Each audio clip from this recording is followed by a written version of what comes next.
MuniCast is brought to you by SUMA, the voice of Saskatchewan's urban municipalities. SUMA is proud to represent the urban communities that over 80% of Saskatchewan residents call home. Each season, we discuss issues related to local governance and municipal leadership, like best practices, reconciliation, resources, and more. In this bonus episode, we speak with Pamela Barnum about her keynote presentation at the 2025 SUMA Convention and Trade Show. Following a successful 20-year career in the criminal justice system, Pamela Barnum studied corporate negotiations in graduate school. For years, Pamela worked undercover in the drug enforcement section, building trust and detecting deception with some of the most dangerous people you could ever imagine, teaching her real-world techniques for building trust and interpreting body language. While working full-time as an undercover police officer, Pamela completed law school and accepted a position as a federal prosecuting attorney. She spent countless hours in the courtroom perfecting her techniques in deception detection. In graduate school, Pamela studied corporate negotiations and applied those skills to the nonverbal communication techniques she learned over 2 decades while working in the criminal justice system. Pamela has applied her experience and knowledge to teach others how to detect deception and interpret nonverbals in their personal and professional lives. So welcome, Pamela, and thank you so much for joining me for this conversation. Thank you, Stephanie. It's my pleasure to be here with you. The SUMA Convention and Trade Show draws in elected officials and administration from urban municipalities throughout Saskatchewan, and we're looking forward to you joining us as the keynote speaker this year in Saskatoon. So during convention, we will be highlighting members coming together for the first time following the municipal election and celebrating the strength of our communities as part of the urban family. As an expert in nonverbal communication styles, what are some signs that we should be looking for to indicate that people are feeling included and part of their communities? Well, that is a great question because people are always listening and they're thinking about what am I going to say next? What am I going to do next? Especially when there's so much interaction with members of the public, with other members of the municipality. So we want to be watching for that open engagement that people give us. And we instinctively just know what that looks like. But oftentimes we're not spending a lot of time presenting ourselves in the same way. So we're looking for that eye contact, maybe a neutral face or even a smile, leaning in, nodding, keeping the posture open. And I'm going to take a deep dive into all of that and what the science tells us on how to best put that forward and how to interpret it when it's coming back. Amazing. I can't wait to hear it. It sounds like it's going to be very exciting. So as you mentioned during your keynote, you're going to be diving into some of that, but without giving too much else away, what are some key things that attendees can expect to take away from your presentation? So we're going to talk about how to communicate with confidence, regardless of the circumstances, especially when we have people that are new into their role or they maybe don't have an extensive background. We want to make sure they have the confidence to put their best foot forward and to be able to communicate their message in a way that's received well and can then be acted upon. So often we're focusing on things that we're missing the mark. With nonverbal communication, it really makes up the majority of the messaging that's coming. So, of course, a part of my background is I'm a lawyer. I recognize that the spoken word and the written word are very significant in many instances, but oftentimes we're not paying attention to how that message is displayed. So, both in our spoken word, the cadence of our voice, our body language around that, but also our digital nonverbal communication cues. What we're putting in emails, how we're responding, what that looks like. All of these things can be tweaked just a little bit by most people, and they'll get much better results. That all sounds very interesting. And with a high turnover in new council this year, I think that will be very beneficial for the delegates Yeah, attending. wonderful. So you've touched on it a little bit already, but can you tell me a little bit more about why understanding nonverbal communication is important for municipal leaders? We get really stuck in our own heads a lot of times. We all do. That's just part of being a human being. Until AI replaces all of us, we have to deal with other people. And it can be unpredictable at times.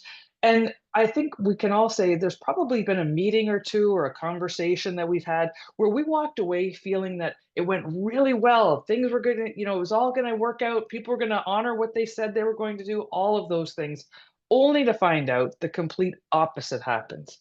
And then we start playing back, well, why they told me this was going to happen and this didn't take place.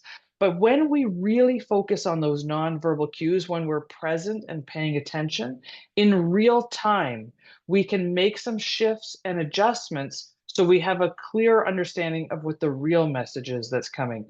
I'm confident that your audience knows occasionally people lie to them. They don't tell them the truth. And what are some things that we can look for that maybe the person's not being intentionally deceptive, but they're leaving some things out.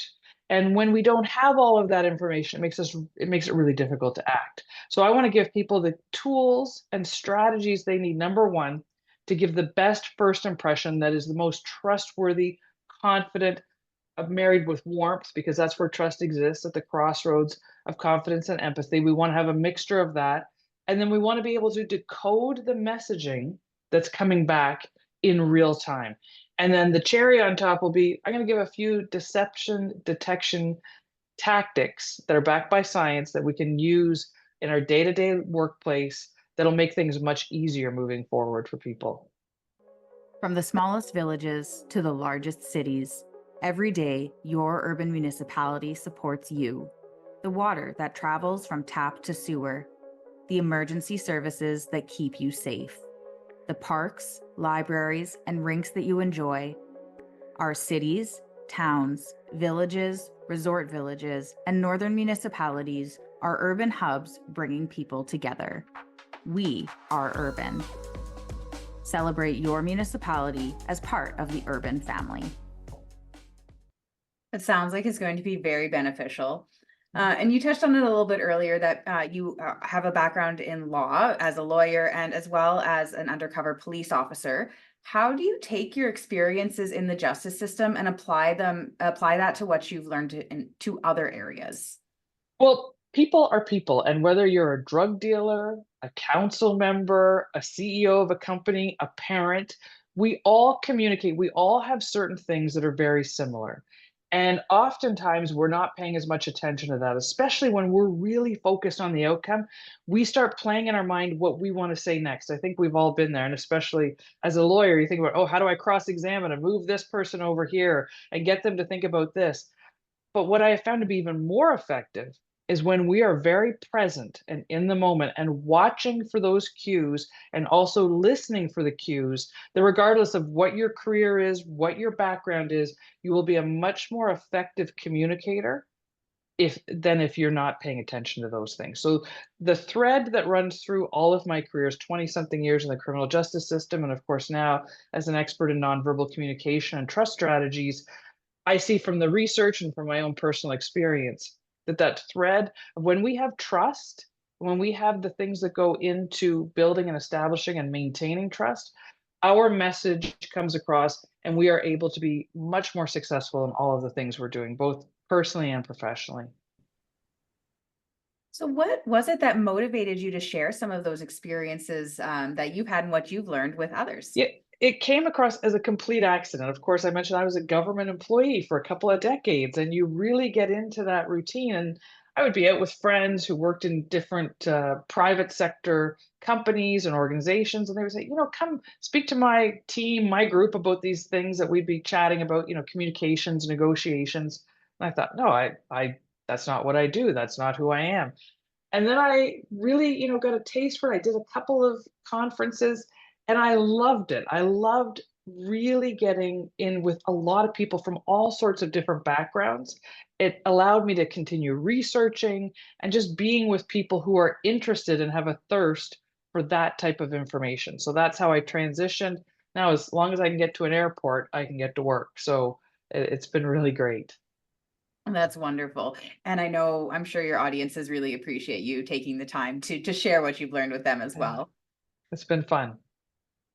What kind of stories can we expect to hear during your keynote? Well, even though I have a master's degree in public administration with a specialization in local government, and I don't have any really cool local government and municipal government stories to share because that was not my career. But I do have some pretty interesting undercover drug cop stories that I share that give examples of the principles I'm going to to be talking about, I find that people really lean in because they're not expecting to hear those types of stories. So I share some really interesting and engaging stories, and it really puts a really great overview of the tactics we're going to be talking about.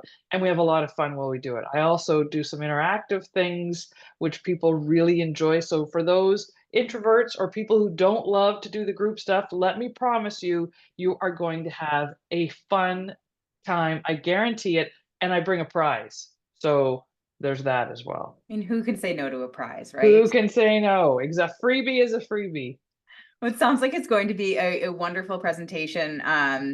What is the main thing that you hope that attendees will take away from it? They're going to have some communication tactics that maybe they've overlooked, or we all get into habits on how we show up, the things that we do, just with some small changes that are very easy to implement and a brush up on some of the best practices for how to communicate.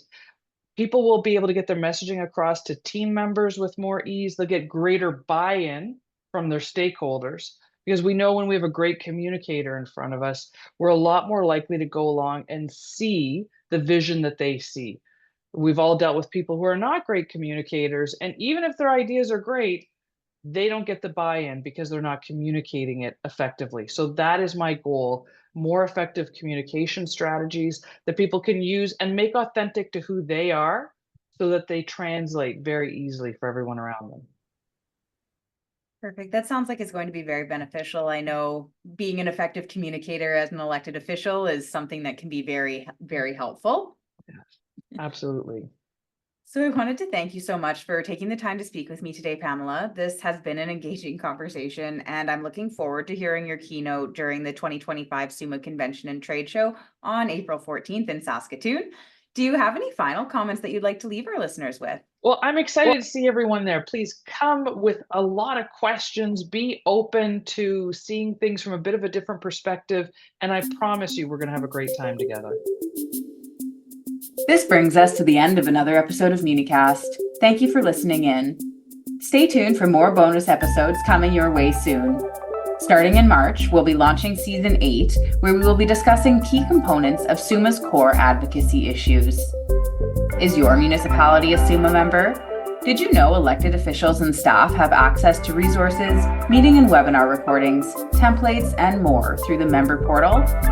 Each member municipality has one shared login to the portal. Chat with your administrator or contact the SUMA office for more information.